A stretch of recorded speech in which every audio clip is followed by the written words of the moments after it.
بسم اللہ الرحمن الرحیم۔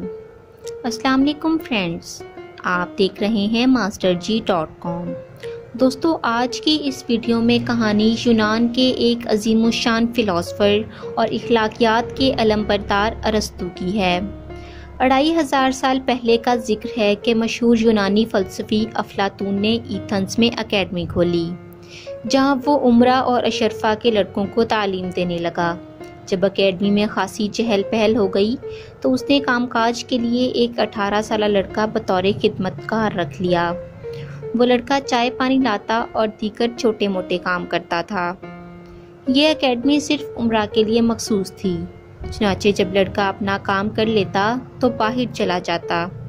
ادھر جماعت کے دروازے بند کر دیے جاتے اور افلاطون دوبارہ تعلیم دینے لگتا۔ وہ لڑکا بھی دروازے کے باہر بیٹھا اندر ہونے والی باتیں سنتا رہتا تھا۔ 2 ماہ بعد افلاطون کی جماعت کا نصاب ختم ہو گیا تو حسب روایت ایک شاندار تقریب منعقد ہوئی۔ تقریب میں جماعت کے ہر طالب علم کا امتحان بھی ہوتا تھا۔ اس تقریب میں حال ہی میں تعلیم سے فارغ ہونے والے طالب علم ڈائز پر آتے اور مقرر کردہ موضوع کے متعلق کچھ جملے کہتے اور واپس چلے جاتے۔ اس دن کوئی بھی طالب علم تعلیم کی اہمیت پر متاثر کن تقریر نہ کر سکا۔ یہ دیکھ کر افلاطون بڑا پریشان ہوا۔ اچانک وہ خدمتگار لڑکا اس کے پاس آیا اور بولا، کیا میں تقریر کر سکتا ہوں؟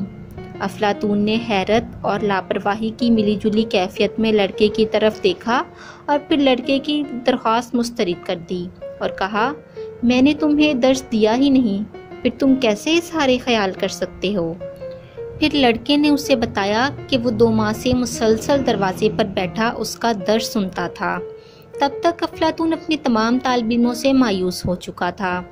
اس نے اپنے نوجوانوں کو حاضرین کے سامنے پیش کیا اور لڑکے کو تقریر کرنے کا اشارہ کیا۔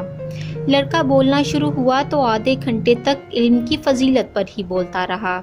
اس کے پاس بے پناہ علم دیکھ کر سارا مجمع دنگ رہ گیا۔ جب لڑکا تقریر مکمل کر چکا تو پھر افلاطون ڈائز پر آیا اور حاضرین کو مخاطب کر کے بولا، آپ جان چکے ہیں کہ میں نے پوری محنت سے طلباء کو تعلیم دی اور دوران تدریس کسی قسم کی کوتاہی نہیں برتی۔ میرے شاگردوں میں ہی سیکھنے کے جوہر کی کمی تھی، اس لیے وہ میرے سے علم حاصل نہ کر سکے۔ اس لڑکے کے پاس علم کے جوہر تھے، لہٰذا وہ سب کچھ پا گیا جو میں اپنے شاگردوں کو سکھانا چاہتا تھا۔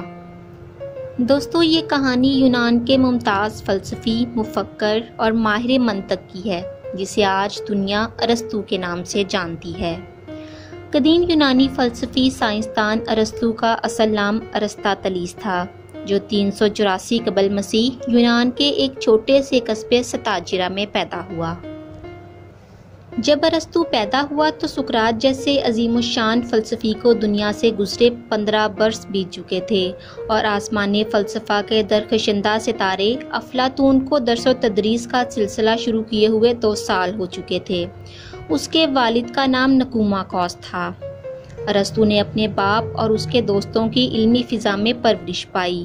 اسے ابتدا ہی سے طب اور سائنسی علوم کی گفتگو سننے کا موقع ملا، جس کی وجہ سے اس کا رجحان سائنس اور طب کی جانب ہو گیا۔ ارسطو وہ پہلا سائنسدان ہے جس نے علم حیاتیات کی بنیاد رکھی۔ تاریخ میں اس نے طبی سائنس، خصوصاً حیاتیات پر بہت کچھ لکھا۔ اس نے ہزاروں پودوں اور جانوروں کی گروہ بندی کی۔ ارسطو نے بے شمار جانوروں پر سرجری کر کے تجربات اور حیرت انگیز نتائج اخذ کیے۔ ارسطو کی نظر میں مملکت کے قیام کا اصل مقصد اچھی زندگی گزارنا ہے۔ وہ کہتا ہے کہ انسان ایک سماجی اور سیاسی کیڑا ہے، فطری طور پر تنہا نہیں رہ سکتا، اسے معاشرے اور ریاست کی مدد کی ضرورت ہوتی ہے۔ ارسطو کے خیال میں ہر انسان خوشی اور سکون کا متلاشی ہے اور اصل خوشی وہ ہے جو اچھے کاموں سے حاصل ہو۔ ارسطو وہ واحد شخصیت ہے جس نے نہ صرف ایک مستقل سائنس کو تخلیق کیا بلکہ اس کے مختلف جزیات اور تفصیلات پیش کر کے اس کو پایہ تکمیل تک پہنچایا۔ ارسطو کا ذہنی رجحان اپنے استاد افلاطون سے مختلف رہا۔ دونوں کے نقطۂ نظر اور انداز فکر میں نہایت فرق پایا جاتا ہے۔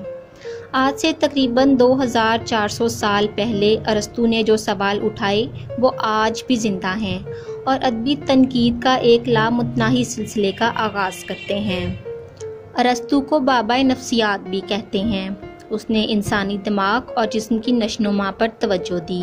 ارسطو وہ پہلا فلسفی تھا جس نے انسانی دماغ کی دو صورتیں واضح کی، ایک کسی چیز کو دیکھنا اور دوسرا اس پر سوچنا۔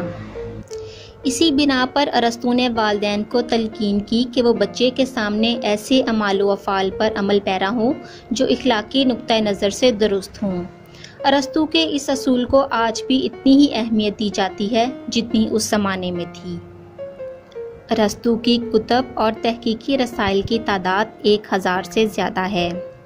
ارسطو کی اہم کتب میں الاخلاق، العبارت، البرہان، الجدل، الخطابہ، النفس اور الحیوان شامل ہیں۔ ارسطو کے بہت سے اقوال مشہور ہیں۔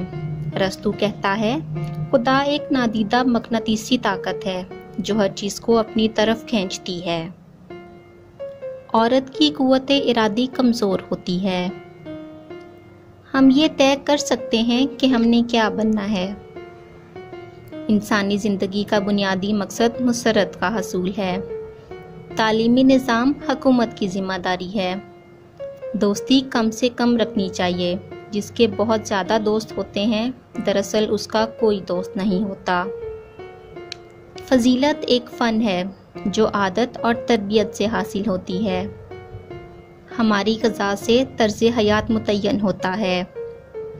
طبیب کا ممتحن بھی طبیب ہونا چاہیے۔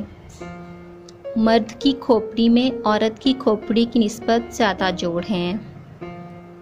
دوستو، 53 سال کی عمر میں ارسطو نے مدینۃ الحکمت کی بنیاد رکھی، جہاں اس نے نظریہ اور کلاسیکلی طریقہ علم کی بجائے عملی اور عقلی مکتب کو فروغ دیا۔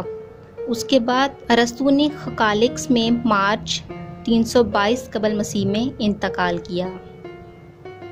تو دوستو، یہ تھی ایک عظیم الشان فلسفی، مفکر اور ماہر منطق ارسطو کی کہانی، جسے آج بھی تاریخ اچھے الفاظ میں یاد کرتی ہے۔